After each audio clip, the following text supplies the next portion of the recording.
Our performance artist this afternoon does not need a long introduction. He has been active in the local arts sphere in the community for many years. Howard Tuvelle has performed with the Manhattan String Quartet, the Ives Center Quartet, and extensively nationwide. He came to Danbury in 1970 and was instrumental in spearheading both the Leonard Bernstein 1974 tribute to Charles Ives and the development of the Ives Center. He was chairman of Western Connecticut University Music Department and has been a music critic for the Danbury News-Times. It is my pleasure to present Howard Tuvelle.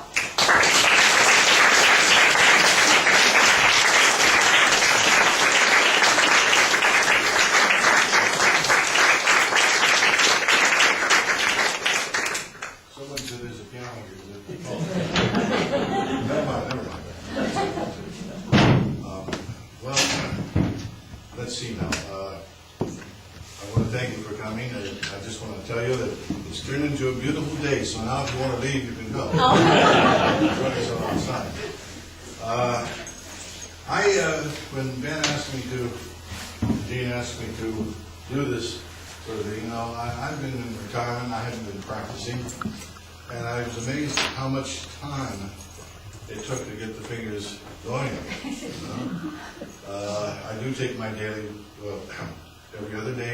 every other day walk on the road, and I said, well, the only thing I know is maybe they would be interested in knowing how anyone, how any musician gets, or pianist gets started in all this, and somehow manages to stay with it and maybe even half survive. You know? So, in part. So I thought, my own childhood, I had three tremendous influences. You might even say they were more than influences. First of all, my mother was bigger than I was. She was very, and I was a very small child.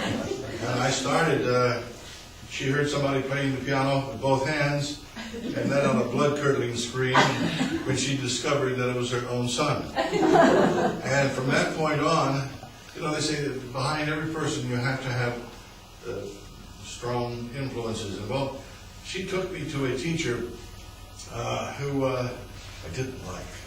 You know, funny old mustache. And when you're 4 years of age, and somebody faces you the opposite direction of the keyboard, and they go, see if you can duplicate that. I could. Well, this is the dumb thing. Why do I have to do that? I really, when you think about it, it is kind of thing. But I could duplicate those things, you know. And finally, he said to my mother, he said, well, you must sit with him every day. Otherwise, I won't take it. Years later, he said, he told me, he said, I asked you when you were a child of 4, and of course, even then, he said, how could you duplicate all that stuff? And he said, he'd been teaching for too many years already, and he said that I told him that my ears whispered it to me. Oh. And I thought, gee, that's not bad. That's not bad. I thought maybe, well, so he asked me if I could play anything. Well, the only thing that I'm almost, you have to forgive me if I play this. I did.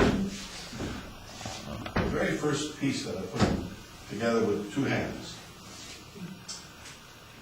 And to think, well, how did it go? Oh.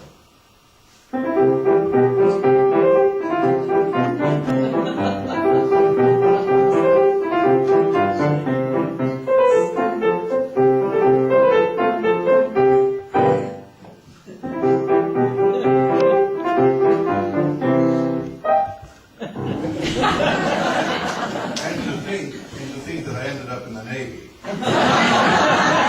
That being the Marine hymn. Well, so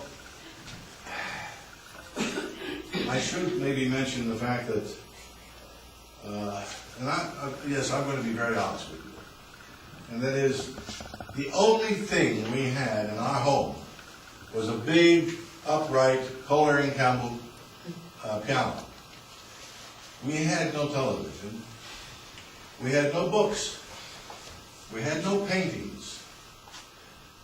We had glorious freedom. You could get up and go outside and run around. And in the war years of 1940, it was very safe outside. Everybody was concerned with the war effort, and there were no drug pushers, there were no perverts hanging out, nobody running around and so I got in the habit of wanting to avoid the regular practicing of music. So I would have a friend, and we would stay out somewhat late. It got to be a habit. Well, when I say the influences, I'd like to officially now, if I never did, I'd like to thank the police department of Springfield, Ohio, where I grew up, because the chief of police knew my teacher, and they said I was prone to lose track of time, and I loved the night. The night was fascinating. It's the summer night. And so they would pick me up, and it just so happened they had an old battered piano up at the police station. And so the police would pick me up and take me to there. They get duplicate copies of my music. And I'd have to go. They said, all right, you sit down there, you practice. And then after a while, they began to feel sorry, and they'd say, would you like a hamburger? Are you hungry?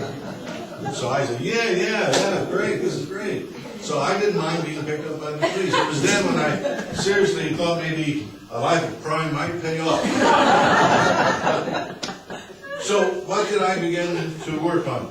Almost immediately, it seemed. I knew how to read music. My mother had worked with me, and she started on delightful pieces. And I would, which pair of glasses? Oh, wait.